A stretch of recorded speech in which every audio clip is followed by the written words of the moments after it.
हाँ जी, किदा कैसे हो आप सब? आई हो बढ़िया। पढ़ाई कर रहे हो? थोड़ी बहुत रिवाइज कुछ हल्का फुल्का? नहीं ना, कर लो यार, अच्छा है आपके लिए। चलो, मैं तो करवा ही रहा हूँ, आप प्लीज़ कर लेंगे इसको आगे। आज हम रिवाइज करेंगे, समझेंगे और देखेंगे क्या जनरल मीटिंग्स के बारे में, सेक्शन 96 से सेक्शन 122 तक। ठीक है, आइए स्टार्ट करते हैं फिर। सेक्शन 96 बात करता है एजीएम की, एनुअल जनरल मीटिंग की।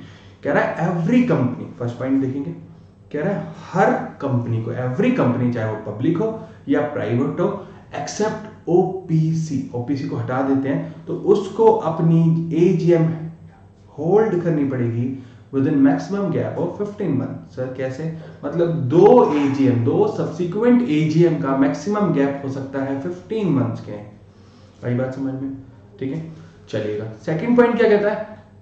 फर्स्ट एजीएम के बारे में बात करता है। कह रहा है जो कंपनी न्यूली इनकॉर्पोरेटेड है उसको अपनी फर्स्ट एजीएम हेल्ड करनी पड़ेगी, होल्ड करनी पड़ेगी। कब? Within 9 months from the closure of first financial year.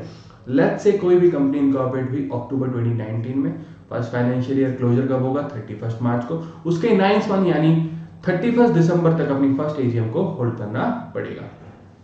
Third point बात करता है सब्सिक्वेंट एजीएम की। अदर केस में यानी सब्सिक्वेंट एजीएम की, AGM within 6 months from the closure of financial year, मतलब सेकंड से लेकर आगे की जितनी भी एजीएम होंगी वो क्लोजर ऑफ फाइनेंशियल ईयर से 6 मंथ्स यानी 30 सितंबर तक हो जानी चाहिए। ठीक है, जिस साल कंपनी इनकॉर्पोरेट हुई है उस ईयर में कोई भी, लेट्स से 2019 में कोई भी एजीएम नहीं हो सकती, no AGM in the year of incorporation. मान लीजिए हमें एक्सटेंशन चाहिए, हम किसी कारणवश एजीएम होल्ड नहीं कर पा रहे हैं, तो क्या करेंगे? रजिस्ट्रार है ना, वो आपको एक्सटेंशन दे सकता है 3 मंथ्स का फॉर स्पेशल रीजन। अगर आपके कुछ स्पेशल रीजन है तो आपको 3 मंथ्स का एक्सटेंशन मिल सकता है, बट वो भी सब्सिक्वेंट एजीएम में मिलेगा, फर्स्ट एजीएम के लिए वो भी नहीं दिया जाएगा। ठीक है, और एजीएम जो होगी ना, जो एजीएम होगी वो ड्यूरिंग बिजनेस आवर्स होगी और नेशनल हॉलीडे पे नहीं हो सकती। और कहां पे होनी चाहिए? रजिस्टर्ड ऑफिस या फिर सेम सिटी जहां पे रजिस्टर्ड ऑफिस सिचुएटेड है। आई बात समझ में? उसके बाद कह रहा है unlisted company and government company can hold AGM at any place with the consent of all the members या सीजी एज द केस में भी। कह रहा है अनलिस्टेड कंपनी और सेंट्रल गवर्नमेंट की जो कंपनीज है वो कहीं भी कर सकती है अदर देन आरओ और किसी और सिटी में, बट उसके लिए सारे मेंबर्स की अप्रूवल चाहिए। ठीक है, और या फिर सीजी है तो सीजी की अप्रूवल चाहिए होगी। ठीक है, आई होप 96 आपको क्लियर हुआ होगा। 7 पॉइंट्स, 7 के 7 पॉइंट्स आपको एज इट इज याद रखने हैं, इसमें से कुछ भी क्वेश्चन उठ के आ सकता है और ये इंपॉर्टेंट सेक्शन है। चलें आगे। उसके बाद बात करेंगे सेक्शन 97 की, power of tribunal to call AGM. ठीक है, अगर कंपनी ने डिफॉल्ट किया किस चीज में? होल्ड करने के लिए एजीएम में, हाँ, तो मेंबर्स एप्लीकेशन देके एजीएम को कॉल कर सकते हैं, ट्राइब्यूनल कॉल करा देगा। मेंबर्स एप्लीकेशन देंगे टू ट्राइब्यूनल, ट्राइब्यूनल एजीएम बुला देगा। आई बात समझ में? 97 इतनी ही बात करता है power of tribunal to call AGM. 98 बात करता है power of tribunal to call meetings of members. क्या कह रहा है? If for any reason it is impracticable to call meeting other than AGM, other than AGM की बात कर रहा, हो सकता है ईजीएम हो। ठीक है, तो ट्राइब्यूनल के पास पावर है कि वो कॉल करे मीटिंग, सुओ मोटो खुद भी कर सकता है और डायरेक्टर और मेंबर की एप्लीकेशन से भी कर सकता है। आई बात समझ में? ठीक है, और 99 बात करता है कॉन्ट्रावेंशन की। फाइन लगेगा 1 लाख से 1 लाख तक का किसके ऊपर? कंपनी और ऑफिसर के ऊपर, और कंटिन्यूइंग डिफॉल्ट है तो 5K पर डे का। आई बात समझ में? समझ बात आई, पल्ले बड़ी। Section 96 AGM, 97 power to of AG tribunal to call AGM. उसके बाद 98 power of tribunal to call members की मीटिंग, 99 कॉन्ट्रावेंशन। आई बात समझ में? 100 की बात करेंगे, इंपॉर्टेंट सेक्शन ईजीएम की बात कर देगा। एक्स्ट्रा ऑर्डिनरी जनरल मीटिंग की बात करता है। कह रहा है वेन एवर डीम्स फिट, हाँ, मेंबर्स को जब भी लगता है, हाँ, तो वो ईजीएम बुला सकते हैं। ठीक है, कह रहा है कौन कौन से मेंबर्स बुला सकते हैं उसके बारे में बात करता है। कह रहा है कंपनी के अंदर अगर शेयर कैपिटल है, यानी कंपनी हैविंग शेयर कैपिटल, तो at least 1/10 of the paid up share capital as on the date carries voting right, जिसमें से 1/10 एटलीस्ट होने चाहिए जिनके पास वोटिंग राइट हो, वो रिक्वेस्ट करें। या फिर शेयर कैपिटल नहीं है तो at least 1/10 of the voting power है जिनके पास, वो। ठीक है, on requisition with matters to be considered and send to R, और किस लिए बुलानी है वो मैटर्स बताइए और आप बुलाइए। ठीक है, कहाँ पे होगी? भारत में होगी, इंडिया में होगी। बट अगर बोर्ड फेल करता है 21 डेज में मीटिंग बुलाना ईजीएम के बुलाने के लिए, जो कि रिक्वेस्ट आई थी, हाँ, देन जिन्होंने रिक्वेस्ट की थी वो खुद भी 3 महीने के अंदर बुला सकते हैं मीटिंग। समझ आई बात? यानी मेंबर्स ने बोला, जिन्होंने रिक्वेस्ट की टू बोर्ड प्लीज बुलाओ, अगर बोर्ड 21 दिन में नहीं बुलाता है तो मेंबर्स 3 महीने के अंदर खुद बुला देंगे। और ये जो लिमिट है ना, आप इसको याद रखेंगे, आगे दोबारा भी यूज होगी आरजी में। ठीक है, सेक्शन 100 आपको समझ आया पक्का? इसमें ज्यादा कुछ समझने वाली बात नहीं है, बट बहुत सिंपल बात और अच्छा सेक्शन। ठीक है, चले आगे। जी सर। उसके बाद नोटिस ऑफ ए मीटिंग की बात करेगा section 101, notice of a meeting. तो अब कोई भी मीटिंग बुलानी है, जनरल मीटिंग, चाहे ईजीएम हो चाहे एजीएम हो, उसके लिए प्रॉपर नोटिस हो जाना चाहिए। कह रहा है for proper GM at least 21 days notice to member, legal representative और ऑडिटर, सबको जाएगा 21 दिन का नोटिस। ठीक है, और ये इन राइटिंग और इलेक्ट्रॉनिक मोड में भी हो सकता है। सर 21 दिन में सर कौन कौन सी डेट्स इंक्लूड होंगी? जिस दिन आपने नोटिस सर्व किया वो, और जिस दिन मीटिंग है उसको एक्सक्लूड किया जाएगा, उसके बीच के 21 दिन कैलकुलेट किए जाएंगे। 21 दिन का क्लियर नोटिस होना बहुत जरूरी है। मीटिंग शॉर्टर नोटिस पे भी बुलाई जा सकती है। Meeting at shorter notice if consent हमें मिल जाए, किसकी? इन राइटिंग में या ई मोड में, किसकी? इन एजीएम के केस में by not less than 95% of members entitled to vote, जिनको एजीएम में वोटिंग का राइट है उसमें कम से कम 95% मेंबर्स बोलते इट्स ओके, आप 21 डेज से कम के नोटिस से भी मीटिंग बुला सकते हो। और अगर अदर देन एजीएम का केस है तो बाय मेंबर्स, अगर शेयर कैपिटल है तो मेजोरिटी ऑफ मेंबर वो रिप्रेजेंट 95% ऑफ द पेयर। ठीक है, पीएससी की बात करते हैं, और अगर नहीं है तो 95% ऑफ द वोटिंग पावर। ठीक है, ऐसी कुछ सिमिलर 100 में भी थी। कह रहा है वैलिड नोटिस कंटेन, उसमें क्या क्या रहेगा? Day, time, day, date, time, place of meeting and also contain statement of business to be transacted. क्या क्या बिजनेस हम ट्रांजैक्ट करने वाले हैं वो भी बातें रहेंगी। कह रहा है अगर आपने एक्सीडेंटली ओमिट कर दिया, क्या आपने जानबूझ के कुछ नहीं किया पर गलती से हो गया क्या, और non receipt of notice to any member, member को नोटिस नहीं मिला, और पर्सन एंटाइटल्ड, जिसको देना चाहिए तो उसको, ठीक है, तो उससे इनवैलिडेट नहीं होंगी प्रोसीडिंग्स ऑफ द मीटिंग।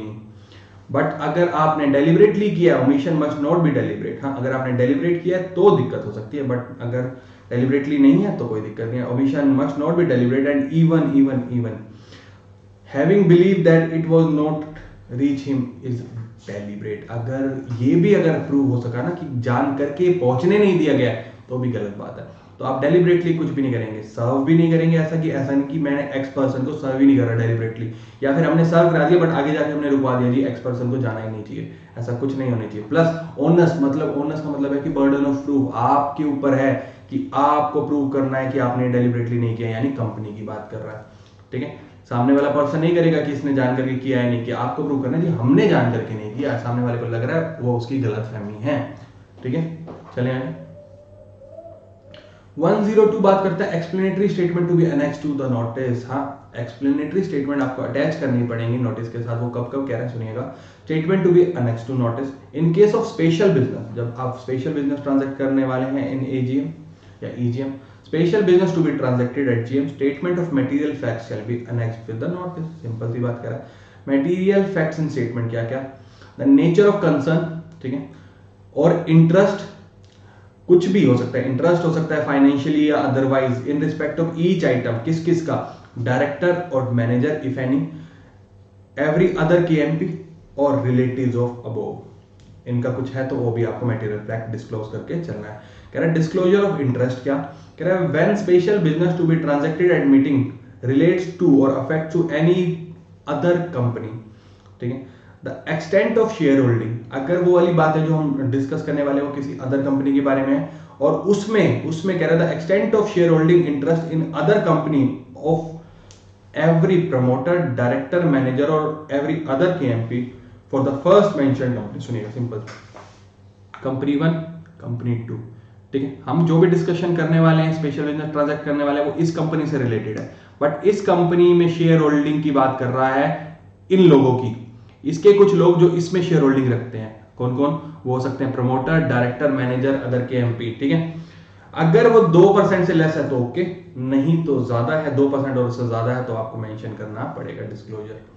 ठीक है, नॉन डिस्क्लोजर, इनसफिशिएंट डिस्क्लोजर इन स्टेटमेंट, अगर ऐसा कुछ किया तो उससे आपको कुछ बेनिफिट हुआ तो वो आपको रिफंड करना पड़ेगा, ठीक है। जब तक आप रिफंड नहीं करते तो हम मान लेंगे कि आपने कंपनी के बिहाफ पे एज ए ट्रस्टी होल्ड किया हुआ है। कह रहा है if any benefit accrue due to the non disclosure person hold such benefit in trust for the company and shall be liable to compensate to the company to the extent of the benefit receive. जितना benefit हुआ है उतना आपको compensate करना पड़ेगा, company को वापस देना पड़ेगा। नोट की बात क्या कह रहा है, in case business refers to document which is to be considered admitting, then time and place where such documents can be inspected वो भी आपको मेंशन करना है। तो डॉक्यूमेंट मेंशन किया, आपको बताना है कि आप कब और कहां पे जाके कर सकते हैं, ठीक है। चलेंगे, इंपॉर्टेंट सेक्शन है कोरम। कोरम फॉर मीटिंग की बात कर रहा है, पब्लिक कंपनी और प्राइवेट दोनों की बात कर रहे हैं। पहले पब्लिक की बात कर लेते हैं। अगर किसी पब्लिक कंपनी में मेंबर्स अप टू 1000 है तो कोरम मिनिमम होनी चाहिए 5 मेंबर्स की। 1000 से 5000 है तो 15 मेंबर्स की, और 5000 से ज्यादा है तो 30 मेंबर्स, ठीक है। प्राइवेट कंपनी में एटलीस्ट 2 पर्सन होने चाहिए जो कि पर्सनली प्रेजेंट हो, ठीक है। कह रहा है in case of AGM if quorum not present, अगर स्टार्टिंग के आधे घंटे के अंदर कोरम यानी मिनिमम मेंबर्स प्रेजेंट नहीं होते हैं तो मीटिंग एडजॉर्न्ड हो जाएगी to the next week at the same time and place और other time and place decided by board. Board जो डिसाइड करेगा वो। ईजीएम की बात कर रहा है तो ईजीएम कैंसिल हो जाएगी। कह रहा है इन केस एडजॉर्न मीटिंग और चेंज इन डे टाइम और place of meeting company shall give, उसके लिए भी हमें 3 दिन का एक नोटिस देना पड़ेगा टू मेंबर्स इंडिविजुअली, और हम पब्लिश भी कर सकते हैं, एडवर्टीजमेंट और न्यूज़पेपर में भी डाल सकते हैं। और एडजॉर्न मीटिंग में भी कोरम नहीं होती है तो जितने लोग हैं वही कोरम को फॉर्म कर देंगे। कह रहा है where quorum is not present in adjourn meeting for, ठीक है, within first half hour then member present shall form the quorum.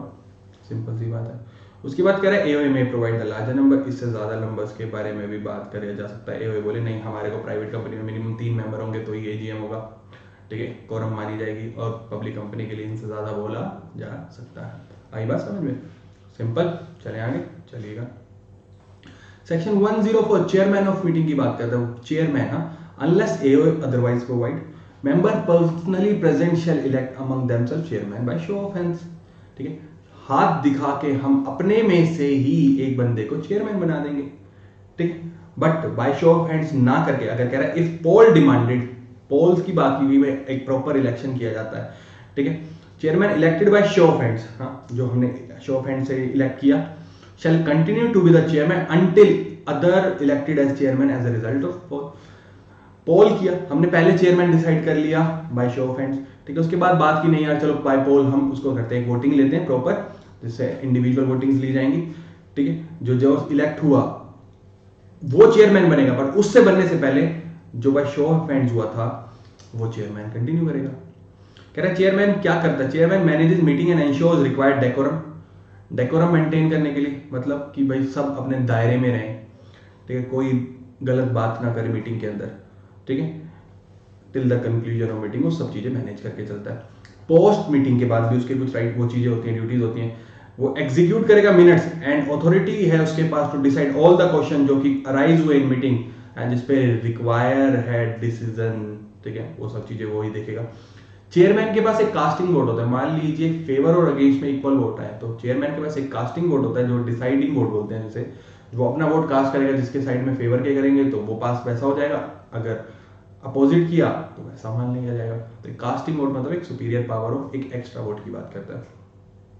Chairman has casting vote in board meeting and general meeting is specifically empowered by AOA में लिखा गया है। तो if no provision of casting vote in AOA or with equality of votes deemed dropped, अगर AOA में नहीं लिखा गया तो फिर तो वो पास ही नहीं हो सकता। इक्वालिटी ऑफ वोट से हम ये तो ना कहेंगे कि यार ये पास होगा, नहीं होगा, उसको ड्रॉप कर दिया जाएगा। आई बात समझ में? पक्का। चले आगे। सेक्शन 105 प्रॉक्सीज की बात करेगा।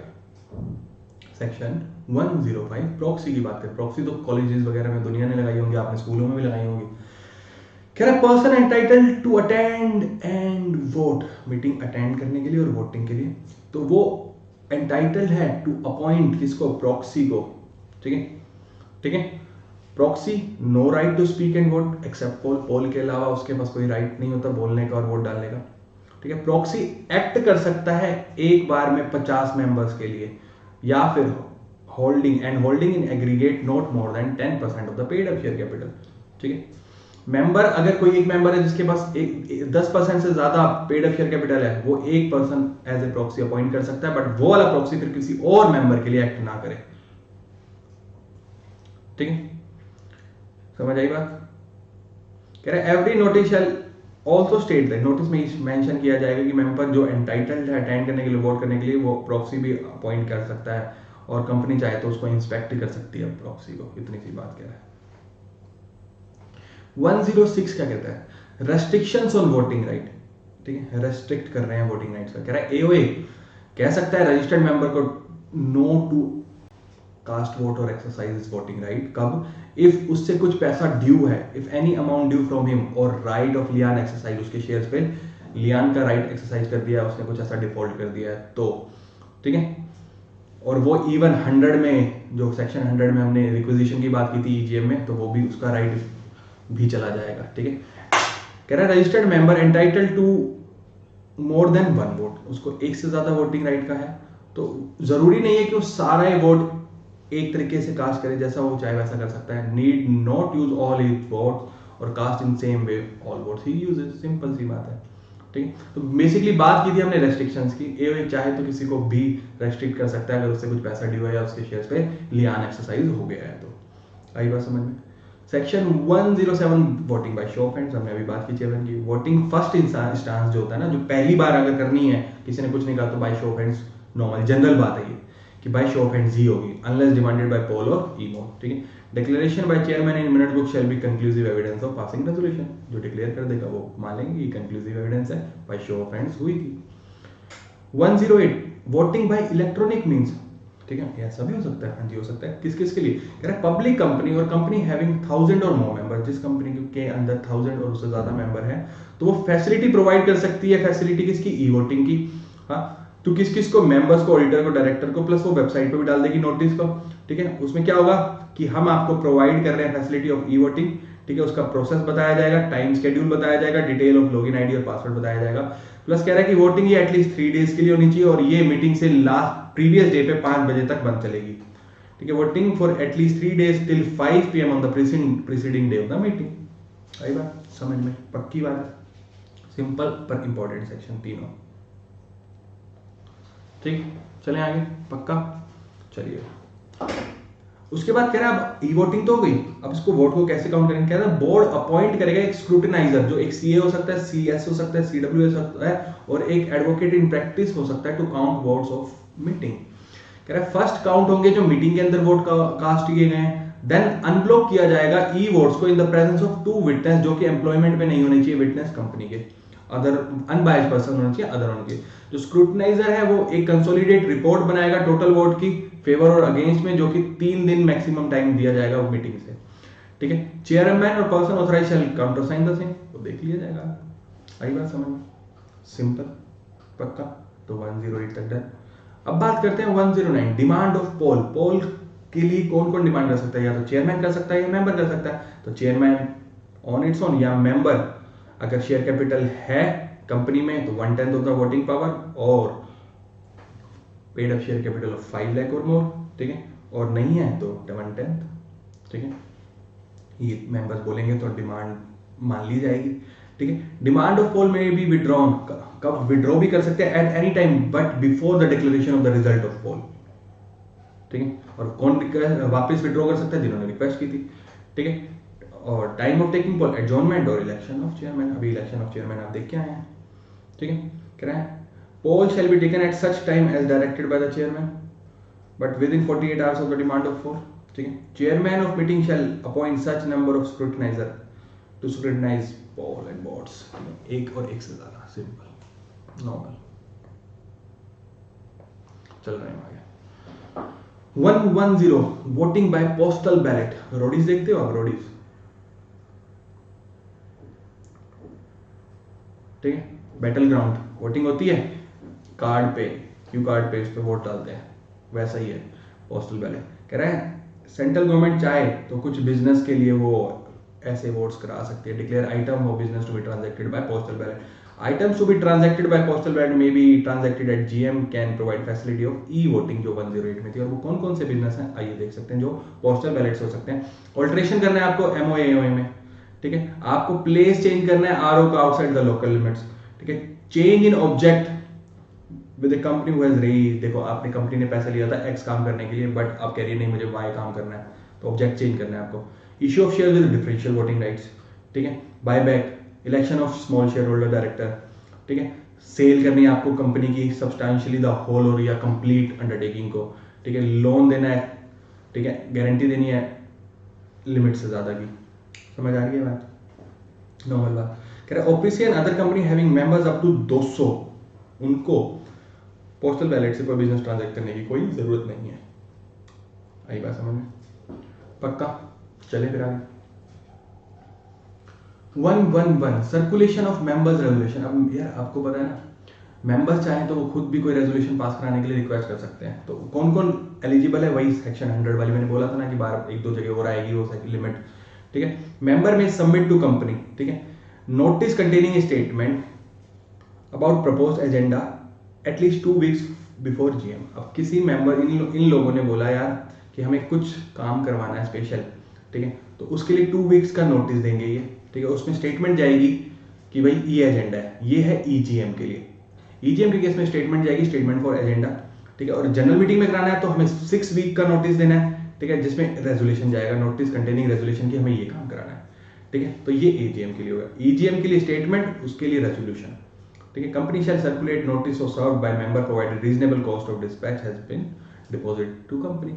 वो आगे सर्व कर देगी मेंबर्स को, पर उसके लिए पैसा लगेगा, वो मेंबर्स से ले लेगी जिन्होंने रिक्वेस्ट किया। प्लस अगर नोटिस ही नहीं गया एजीएम और ईजीएम को जो जाना चाहिए, ठीक है, उसके साथ भेज देंगे तो चल जाएगा, कोई दिक्कत नहीं है। समझ आई बात, पक्का। चले आगे। 112 representation of president and governor. आपको पता है कि कुछ कंपनीज में होल्डिंग किसके नाम, देखो अगर सेंट्रल गवर्नमेंट है तो होल्डिंग किसके नाम पे होती है, प्रेसिडेंट। और स्टेट गवर्नमेंट है अगर आपकी, तो उसकी होल्डिंग किसके नाम पे होती है, गवर्नमेंट, गवर्नर ऑफ स्टेट, ठीक है। तो वो अपने खुद तो नहीं जा रहे ना मीटिंग में, तो यार अपने रिप्रेजेंटेटिव तो अपॉइंट कर सकते हैं। President of India and governor of state if is the member of the company में appoint person as representative at meeting entitled to the same right मिलेंगे जो प्रेसिडेंट एंड गवर्नर के हैं। सिंपल सी बात है 112 में। चलें फिर आगे। जी सर। 113 में अब देखो, अब पहले वहां पे प्रेसिडेंट एंड गवर्नर की बात की, यहाँ पे रिप्रेजेंटेटिव बात कर रहा है कॉर्पोरेशन और क्रेडिटर की। कोई कंपनी की मेंबर है, क्रेडिटर्स कुछ है या बॉडी कॉर्पोरेट है, क्रेडिटर को कुछ अपने रिप्रेजेंटेटिव लाने हैं या फिर बॉडी कॉर्पोरेट को, तो कह रहा है by resolution of its director, जिस कंपनी बॉडी कॉर्पोरेट की बात कर, authorise such person to act as representative. हम मेयर को अपॉइंट कर दिया गया, एक्स लिमिटेड की मीटिंग में मेरे को जाना था और एक्स लिमिटेड की मेंबर है वाई लिमिटेड। वाई लिमिटेड ने बोला कि ये आयुष जी जाएंगे, सी आयुष जो हमारे रिप्रेजेंटेटिव हैं, हमें रिप्रेजेंट करेंगे बोर्ड मीटिंग में, तो मैं चला जाऊंगा, मेरे पास सेम राइट होंगे जो बॉडी कॉर्पोरेट के हैं। सिंपल, आई बात समझ में। चलो सेक्शन 114 ऑर्डिनरी एंड स्पेशल, ये आपको पता है यार, ऑर्डिनरी रेजोल्यूशन कह रहा है पास बाय सिंपल मेजोरिटी, यानी 51% फेवर में आ गए तो पास हो जाएगा। That is vote in favour exceed vote against, simple, just simple majority. Special resolution pass by 75% majority, that is 3 times in favour, ठीक है, होना चाहिए, that of vote against. Notice must state resolution is to be pass. अब कुछ special business आपने करने हैं जिसके लिए एसआर पास करना जरूरी है, तो आप नोटिस में मेंशन करेंगे notice must state resolution to be pass as SR and omission would invalidate the action. अगर ऐसा नहीं किया तो वो माना नहीं जाएगा, मान्य नहीं रहेगा। Proper notice of 21 days required with the explanatory statement for conducting special business. अभी आप देख के आए थे, प्रॉपर नोटिस ऑफ 21 डेज आना चाहिए जहां पे आपको बिजनेस स्पेशल ट्रांजैक्ट करना है, simple. 115 resolution require special notice. क्या एक्ट चाहे या एओए चाहे, require special notice bye members, ठीक है। कौन कौन से member, at least 1% of voting right हो जिसके पास, या फिर paid up share capital 5 lakh और मोर, ठीक है। कौन कौन से केसेस हैं जहाँ पे स्पेशल नोटिस होना चाहिए। ऑडिटर अपॉइंट करना है other than retiring auditor, section 140 में, ठीक है। डायरेक्टरशिप जो है, टू स्टैंड फॉर डायरेक्टरशिप, हमने 160 में, ठीक है, 14 डेज का नोटिस। हमें रिमूव करना है 169 में, तो वो। और अब कुछ रूल के according special notice shall be signed को आइदर इंडिविजुअली और कलेक्टिवली बाय अबव मेंबर, जो रिक्वेस्ट कर रहे हैं, ठीक है। shall be sent by members to company not earlier than 3 months but at least 14 days। Simple बातें कर रहा है, देखिए इसको, ठीक है। चलिए फिर आगे 116 में बात कर रहा है resolution pass at adjourn meeting. अभी पास हुआ एडजॉर्न मीटिंग में, मीटिंग एडजॉर्न हो गई तो रेजोल्यूशन एडजॉर्न मीटिंग में पास हुआ, तो कौन सी डेट मानी जाएगी कि ये रेजोल्यूशन पास हुआ है, प्रीवियस जहां ओरिजिनल डेट वाली या एडजॉर्न मीटिंग डेट वाली। हम मान लेंगे एडजॉर्न मीटिंग डेट वाली, जिस दिन हुआ है उसी दिन मानेंगे, उससे पहले थोड़ी ना मान लेंगे। कह रहे resolution pass at adjourn meeting और कंपनी होल्डर और any simple treated as if pass on date that date only not on earlier date, उसी डेट पे मानेंगे, उससे पहले वाली डेट का नहीं माना जाएगा। कई बात समझ में पक्का? चलें फिर आगे।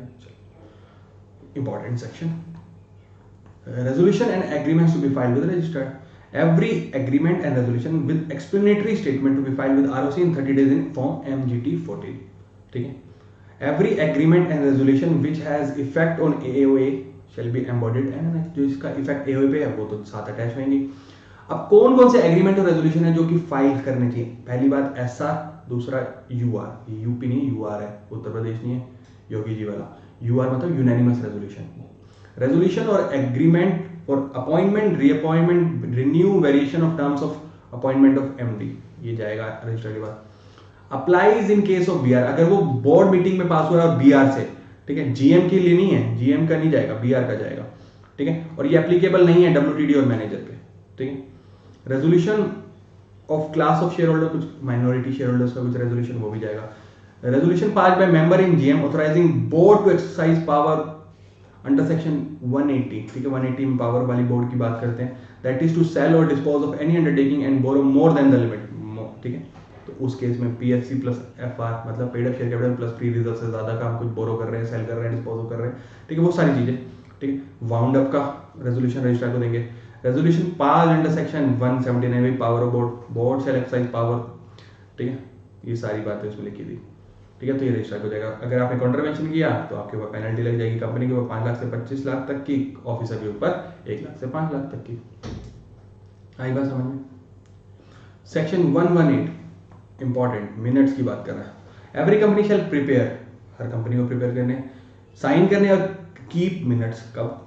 ऑफ किसके? जनरल मीटिंग के, बोर्ड मीटिंग के, कमेटी मीटिंग के, क्लास मीटिंग्स के ऑफ शेयर होल्डर्स, ठीक है, और क्रेडिटर मीटिंग के, और every resolution pass by postal ballot, जो पोस्टल बैलेट से पास हो रहे हैं वो तो रखने हैं, ठीक है। Record all appointments and number pages consecutively, देखिए the book kept for that purpose, ठीक है। आपको अपॉइंटमेंट के बारे में सब कुछ रिकॉर्ड करना है और नंबर होने चाहिए कंसेक्यूटिवली, ठीक है।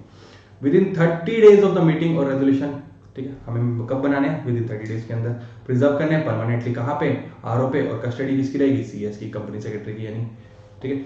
इफ बोर्ड मीटिंग और कमेटी मीटिंग, ठीक है, बोर्ड मीटिंग और कमेटी मीटिंग की बात करें तो उसमें नेम जाएगा डायरेक्टर का प्रेजेंट, और जिन्होंने डिसेंट किया किसी भी रेजोल्यूशन के लिए, डिसेंटिंग डायरेक्टर, ठीक है, तो उनका नाम भी जाएगा।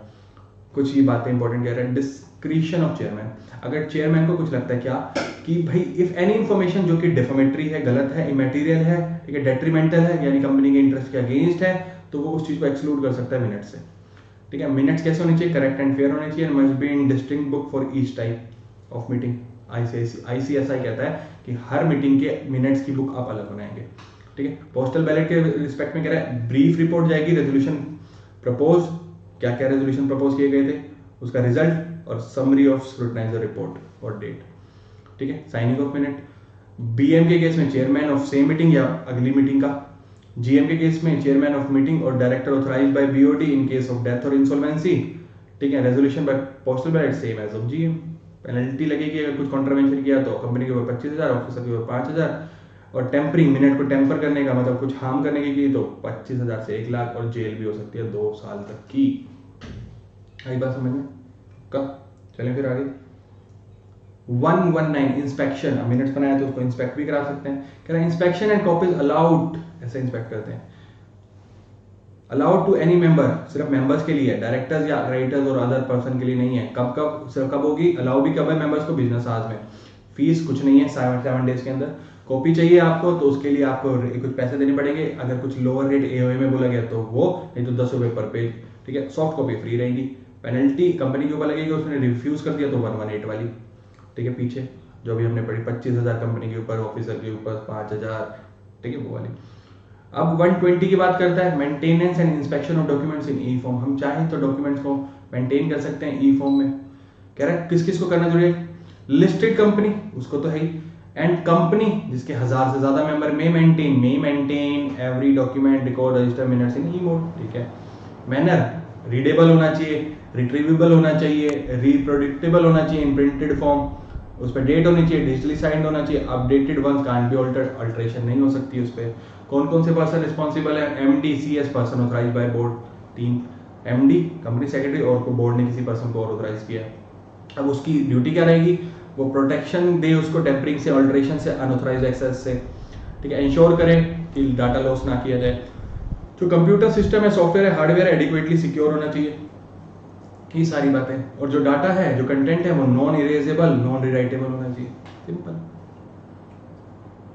सेक्शन 121 रिपोर्ट ऑन एजीएम कह रहा है लिस्टेड कंपनी रिपोर्ट देंगी एमजीटी 15 में आरओसी को, ठीक है, 30 डेज के अंदर, ठीक है, एजीएम से 30 डेज के अंदर एमजीटी 15 में लिस्टेड कंपनी रिपोर्ट करेंगी किसको? आरओसी को। अगर डिफॉल्ट किया तो फाइन कंपनी के ऊपर 1 से 5 लाख तक का, ऑफिसर से 25,000 से 1 लाख तक का। आएगा समझ में? सेक्शन 122 लास्ट सेक्शन इस सीरीज का, एप्लीकेबिलिटी टू ओपीसी कह रहा है section 98 power of tribunal to call meeting of member, and section 100 से लेकर ईजीएम से लेकर 111 तक एप्लीकेबल नहीं है, नॉट एप्लीकेबल, ठीक है, टू ओपीसी, ठीक है। Manner of passing resolution for passing ORSR और transacting ordinary business, special business in AGM, it shall be sufficient. कब मान लेंगे? सफिशिएंटली आपने कंप्लाई कर दिया। Resolution is communicated by members to the company, entered in minute book and same in sign and dated by member. Above is applicable in case of, same applicable रहेगा board meeting के case में भी। Date of signing in minute book by member shall be deemed to the date of the meeting. Office के case में simple sign कर दो यार, single member है तो अब किसी से मीटिंग भी नहीं कर सकता लेट से, ठीक, तो उस केस में आई होप 96 to 122 आपको एक रिवाइज अच्छे से हो जाएगा, आप अच्छे से समझ पाएंगे। ये नोट्स प्लीज़ रेफर कीजिएगा, बहुत सही नोट्स हैं, बहुत अच्छे नोट्स हैं, डिस्क्रिप्शन बॉक्स में आपको दे दिए जाएंगे, ठीक है। तो एक छोटी सी बात लास्ट में, I can is 100 time more important than I क्यों बोलते हैं ना, इंटेलिजेंट क्वेश्चन बहुत जरूरी है इंसान में। मैं कह रहा हूँ मैं कर सकता हूँ, ये सबसे ज्यादा इंपॉर्टेंट है इवन IQ, ठीक है। जिसने सोच लिया वो कर सकता है, वो करके रहेगा, ठीक है। तो आई can is 100 time more than IQ, ठीक है। तो प्लीज ठान लीजिए आपको करना है, आप करके रहेंगे और हो जाएगा, बिल्कुल हो जाएगा, कोई रोक ही नहीं सकता आपको, ठीक है। तो थैंक यू। अगर आपको मेरा ये लेक्चर अच्छा लगा तो please like, share, comment and subscribe the channel, ठीक है। और वीडियोस के साथ अब आपको डेली बेसिस पे कोई ना वीडियो मिलती रहेंगी, ठीक है। थैंक यू, मिलते हैं दोबारा, बाय बाय।